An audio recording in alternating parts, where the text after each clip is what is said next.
Thank you for joining me. I'm going to be reading the Earth Class Notes, written by the 12th Apostle, entitled Transliteration.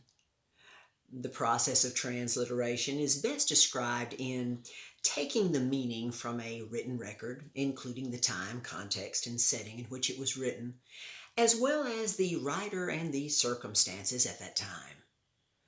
Remember, it is essential to understand the truth of a subject and its importance before it can be truly transliterated to others without the use of illustrations, parables, metaphors, and symbols.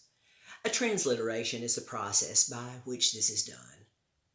The Bible records are 66 books combined into one book of the most translated, copied, and published book in all of human history. The Bible records provide us with much of our genetical heritage that can be traced back to the first and only man that God ever created, Adam. I was asked several questions about David, one of the ancient kings of Israel, who wrote and had written by many chosen scribes all 150 books of the Psalms, with most, if not all, intended to be sung in praise to God. Remember this in its correct context and intended use, such as the first phrase in Psalm 90, verse 3, Thou turnest man to destruction, and saith, Return, ye children of men. And in verse 4, For 1,000 years in thy sight are but as yesterday when it is past, and as a watch in the night. We should be careful to not read or place things in history or our present that is not there, even for the sake of entertainment or music to make it acceptable. We all have weaknesses that can be strengthened with the power of truth, proving this in our attitude and actions, never living in regret and shame, as so many in history have done. When truly knowing God and His great unconditional love would set them free forever.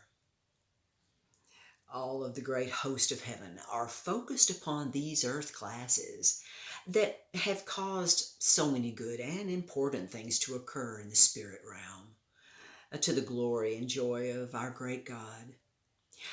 God believed I could do this like it has never been done before. And a side note here, imagine for just a moment, what does God believe that you can do? He sees your potential. But do you? Back to the notes.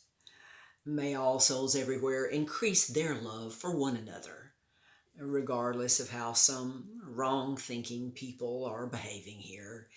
And consider, their actions could quickly produce the climactic close of this evil world age.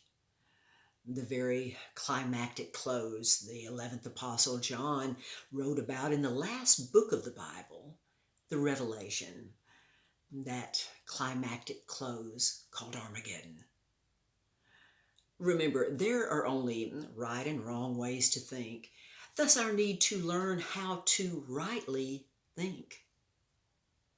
Right and wrong ways to think. Which way will we choose?